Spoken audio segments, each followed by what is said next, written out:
I know. Deck profile videos for this game are probably the most common type of video about Universus, the IP-based fighting game inspired TCG. I wish I could say I'm bringing a new twist to the formula, but I'm not sure I will be. I will, however, not make this the most common form of video on this channel. I'll only make deck profiles on characters I personally love and think you can do some fun things with. There's a video in the works about my thoughts and feelings on meta deck staples and how uniqueness makes a deck more interesting, but seeing as it's not out yet, just know that I personally prefer decks to be built because they're fun, not for meta chasing. That's not to say that there won't be staples in my decks, just that they're kept to an absolute minimum. With that being said, local championships is happening tomorrow for me at the time of writing this introduction, and this is the deck I've decided to build for it, with a little bit of advice from a friend.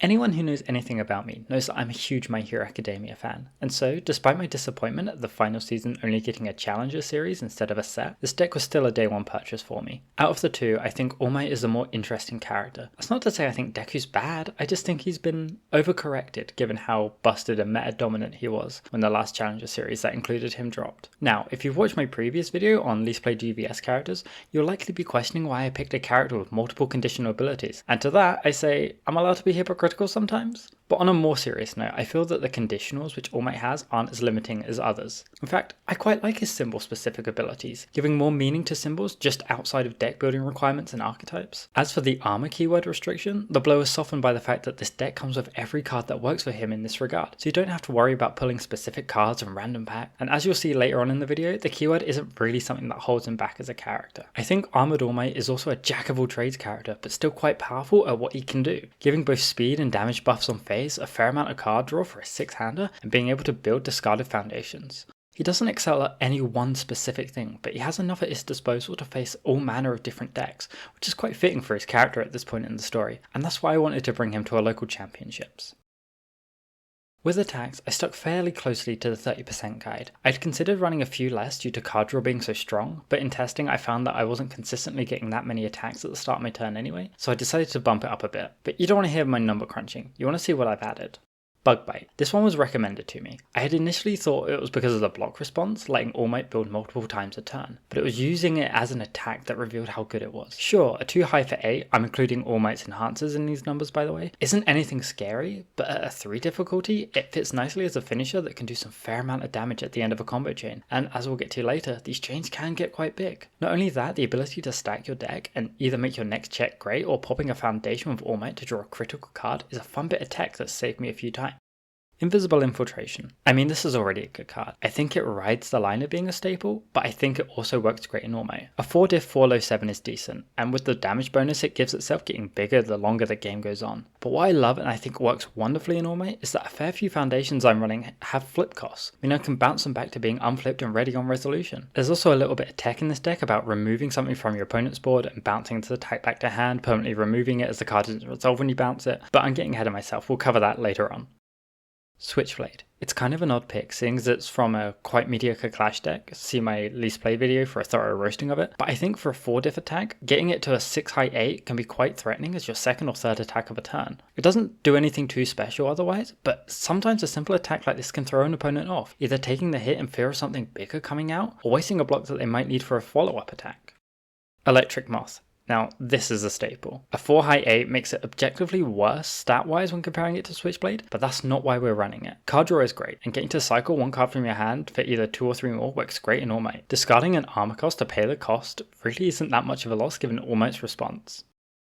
Queen of the Monsters. I hate to say it, but it's another staple. But it fits the deck really well and is one of 2, kinda 3 momentum outlets in this deck. The idea of this deck is that it's an earth deck in good symbols clothing, and this just pushes that mentality. Grabbing whatever card I need from discard and building it has saved me so many times that I think anyone who's vaguely aware of what this card does knows why it's included. Genkai Spirit Shotgun. A silly little inclusion that's only added for the first enhance really. If this card didn't share 2 symbols of All Might, it would not be run in the slightest. I have a huge fondness for throws, and having an 8 damage one being an opening move is a fair amount of hurt, and once again, it's a bait for Protector of Life. You'll notice a running trend here with this card. I also think that the second ability, rearranging the top 2 of your deck, has similar utility to Bug Bite's stacking ability. Being informed of your next checks and fixing them if they're bad is never a bad addition to a deck. Spirit Gun Final. This is my kill piece. I love this card a lot. Just All Might's abilities alone becomes a 6 mid-8, nothing we haven't seen before. But going all in, committing 3 foundations and losing 3 life makes it an 11 mid-11. Play this at the start of a turn to bait out any stat resets like Moment of Normalcy, Invincible Body, or Iden boxes. Hell, it's enough to get your opponent to waste a Genkai's Guidance too. Alternatively, if your opponent's well within kill range, this might be something going in at the end of a string to deal the killing blow. God, that was a large section, but we're about to get larger. Foundation time. To expedite this section as best I can, I'm going to break down my foundations into 5 blocks.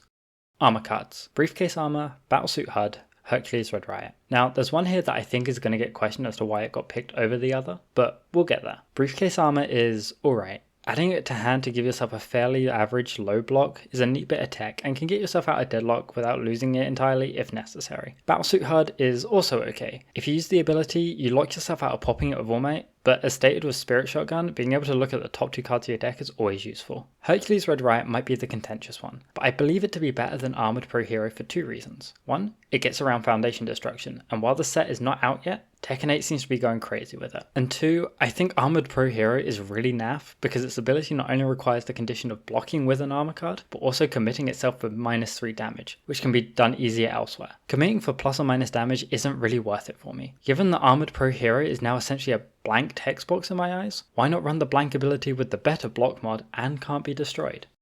Card draws and bounces. Martial Knowledge, Divine Defender, Godzilla vs Mechagodzilla. While most of the draw is on attacks and face, we can still do some stuff with foundations. Martial Knowledge, I feel, is a no-brainer. With Reign of Kaiju being the most recent set and adding so many 5-diff attacks and characters that care about them, you're going to get some use out of it in any game. Divine Defender, being able to bounce a block back to hand, making progressive difficulty a little bit less annoying. The same can be said with Godzilla vs Mechagodzilla, but being able to bounce it back immediately. With Bug Bite being in this deck, I think being able to potentially add it back to hand multiple times of combat can get All Might building a fair few, as well as getting multiple uses out of a certain other card we'll see soon. Speed Hate. Resting Up, Moth Monster, Moment of Normalcy, Good and Evil. To me, Speed Hate is more important than Damage Hate. Unless you're a character wanting to take chip damage like Angrius or Eren Yeager Usurper, there's little reason to run it. The best way to prevent being hit hard is to be able to block a lot. Resting Up is decent Speed Hate, -2 as a base, but if All Might's committed, which can be fairly often when being attacked, it goes to -3. Perfectly fine. Similarly, Moth Monster does the same, but cares whether or not you've taken damage. With these two being able to fire off on the same attack, it gives -6, which is crazy good. Moment of Normalcy, it's a staple. Don't need to explain it. Good and Evil is not great on the hate side, but the counterspell on Responsibility makes it a decent inclusion. It hasn't been too effective in the games I've played with it pre-local championships, but I'm sure it will save my skin a few times when it comes to it tomorrow. Building. Spirit Beast Poo, Creative Counter, Threat Neutralized. And here's where the Hidden Earth abilities come in. Spirit Beast Poo, 0 diff 6 check that builds when you block it. The 3 mid block can be a bit rough, but with the 6 check offsetting the average check value a little bit, there's no downside to including it. I also don't see a world where I'm not running Creative Counter. Armor cards that build on block and then can be immediately popped to the next enhanced step? Great. Not only that, 50% of the foundations I'm running have keywords on them, so it's not just limited to armor foundations. Threat Neutralized isn't pivotal, but it's a nice bit of defense against foundation destruction yet again. Being able to pick which one I'm building from my discard pile instead of the top card of my deck, as many other similar abilities do, is also a boon. Miscellaneous. Fourth Wielder Danger Sense, Keiko's Aid, Breaking the Cuffs. These are just what's left that I couldn't really categorize. Fourth Wielder Danger Sense is technically Speed Hate, but that's not why it's in the deck. Changing the zone to mid to block, making it fully blocked instead, and then bouncing it to hand or building it with Creative Counter is what makes this a really good omni block for the deck. It's also a semi-staple too. Keiko's Aid. Doing a lot of blocking, and so essentially giving Breaker 2 to my block is great. It's really good for screwing your opponent, making them either waste their turn or committing out, or dissuading them from playing another attack if they've not got the foundation base for it. This is target number 1 for Invisible Infiltrations Refresh. Breaking the Cuffs. The cost of this one is basically negligible given the draw and building the deck does, and adding this onto the end of a string to sneak out a little bit of extra damage, or tossing it into Genkai's Spirit Shotgun to make the throw even stronger is the whole reason this is here. This isn't an asset heavy deck, but the few that I am running can be absolutely pivotal. Team Hero 15. This is kind of a staple, but with All Might's ability to sack foundations, it's never bad to just flat out add damage on every attack because of it. But once again, it's a secret building piece. Its second enhance can grab any foundation from my discard, and, like Queen of the Monsters, I can get whatever I need at a moment's notice. Military Airship. I love this card. More bounce tech, but it's the piece that I was mentioning in Invisible Infiltration. Because attacks are only resolved after it enters and passes the block step, removing a card from your opponent's stage and then adding Invisible Infiltration to your hand stops the requirement of resolving being reached, removing that foundation from the game permanently. It's also a nice piece to play a big attack with, get your opponent to waste their speed and damage hit on, and then add it back to hand all fresh. Not only that, being able to clear previous attacks with fun follow-ups or returning blocks to hand to reuse in a pinch, there's just so much that can be done with this card. Mondo Gecko. How could I not? Anyone who's played against this card knows why it's annoying. Free speed buffs and hate on every single attack, the commit cost to attack him in the first place, as well as being elusive, meaning you have to attack him on your second turn. He's annoying as hell to fight, but that's what makes him so good. Heroic Conviction. This isn't the best I could have added, but I like it. To be honest, I don't think there's much in the way of downsides. It doesn't count towards progressive, it gives you further stat buffs to your next attack and does card draw on hit. Protector of Life. Yeah, I know. I've been talking bad about it this whole video, but it's not my fault the card's cracked. It's an Omni block that generates a power token and gives Breaker 1, which can then be Breaker 3 with Keiko's aid. It's the perfect block to bounce to as well. A character that is both offensive and defensive needs the best of both, and there's no way I can be playing a deck without this. It's the one staple that I hate, but I know it's necessary. I'm not typically a sideboarding kind of gal. My deck is my deck. If I built it right, every answer should be in there. But I understand that I need to plan for certain things. I've not really covered card counts in this because to me, the amount that you need is just an intuitive feel based on your experience with the deck. If you were to take this deck and play it yourself, you may need to adjust some of them to fit what you think is best. But that being said, my sideboard consists of 2 more copies of Protector of Life, because there's a lot of block tech in this deck. Running 4 of them just feels like it's limiting me. I keep 2 in the main deck purely as a panic button, but having access to another 2 if I need them makes sense. Referee Jury. Just in case my opponent is playing a lot of throws and attacks that are hard to block. Being able to limit the damage taken and grabbing a new card is good too. It also works in both ways. Not that it's an effective use of this card, but a scenario where my opponent is low on health but reduces the damage to less than 4, being able to bump that up can make it better. Double Spirit Blast. This was a last minute addition to the sideboard, as in the day before local championships. I was going back and forth on having it in the main deck and sideboarding Spirit Gun Final, but I feel it works best as a sideboard piece. The current monster, pun intended, of Universus right now is Mothra. This damn moth blocks too much, so it's a nice piece to mess with her blocks, negating her enhance, but I don't know how effective it would be against most other characters, so into the sideboard it goes. Now, there were some cards that I had thought about, but ended up rejecting based upon finding better cards or just felt that they were unnecessary.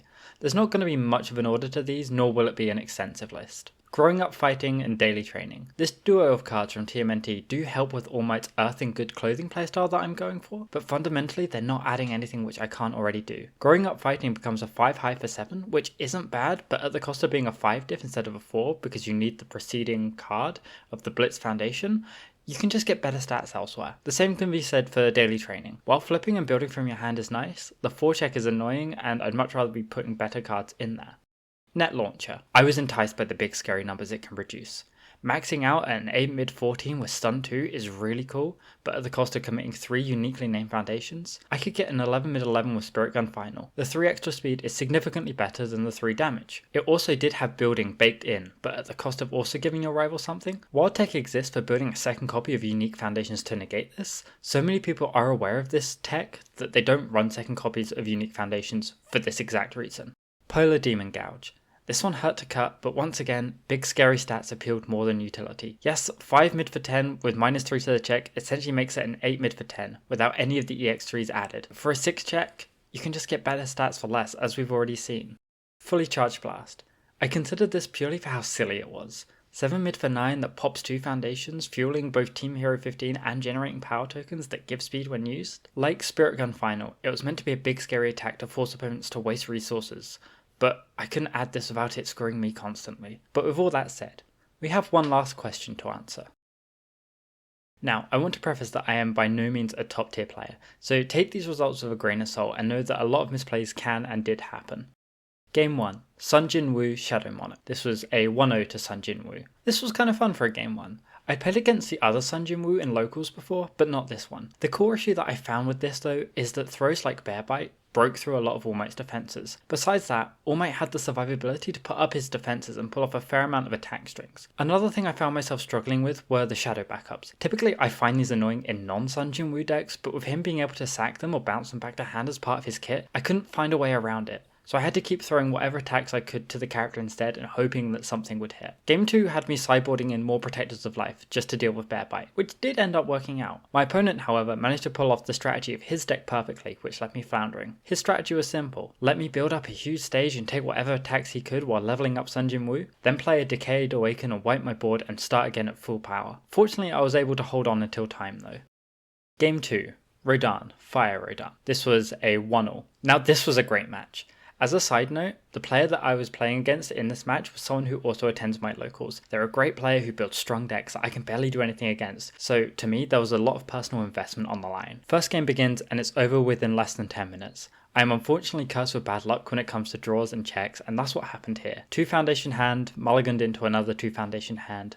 There was nothing I could do. Game 2 begins and I start out somewhat okay, building a little bit and getting a poke in or two, but then Rodan just oppresses me, sealing Keiko's Aid at every opportunity and taking my health down to single digits. I also managed to pull off the niche tech of bouncing Invisible Infiltration back to hand and removing their foundations, which did surprise them a fair bit. But with everything I managed to build with All Might, I pull off what I think is the greatest turn in this game I've ever done. With about 20 foundations ready, no matter what happens, I can pass any check. So, attack 1, Queen of the Monsters, blocked. Attack 2, another Queen of the Monsters, building the previous one face down. Rodan commits a lot of their foundations to block this one. Attack 3, a third Queen of the Monsters, which results in a repeat of attack 2. With my opponent at around 10 health, I go all in with Spirit Gun Final, my kill piece fulfilling its purpose. I lose 3 health to get the damage and I commit 3 foundations for the speed. There is no way of blocking and Rodan is down. Game 3, Divana Tendi, Eager Science Officer, another 1-all. I was also a very big fan of this game. I'd played against this deck in its early state in a previous locals, and it was kind of scary because of just how good it was at life gain. Game 1 was my win, though it lasted a while. Went back and forth building foundations with neither of us having a kill hand strong enough. My opponent knew how big All Might's attacks could get, so held on to a fair few blocks, meaning I needed to draw almost a full hand of attacks before I could go into swing. I chipped away at their health, taking them down to single digits again. Invisible Infiltration after Invisible Infiltration, getting removed by Genkai's Guidance and Cape of No Return until I finally drew a Spirit Shotgun and killed them with the throw damage. Game 2 had us with about 15 minutes left on the clock, and like with Game 1 of Rodan, I got destroyed so quickly. I drew a weak hand and wasn't able to build up my defenses. They chained a Harness Undeath into 2 Mitts of Despairs, finishing off with a Tyrant Wraith so fast and so strong, I couldn't defend against it. I really like this deck. Though my performance wasn't the greatest, I was able to do some really fun things with it, and it made me win against a player that I'd never beaten before, and it really performed well, despite it being not similar to how other people play it and doesn't include a lot of the same cards that they chose. If you're at all interested at looking at this deck or trying it out for yourself, I'll leave a link down in the description for you. I still don't know how to end videos.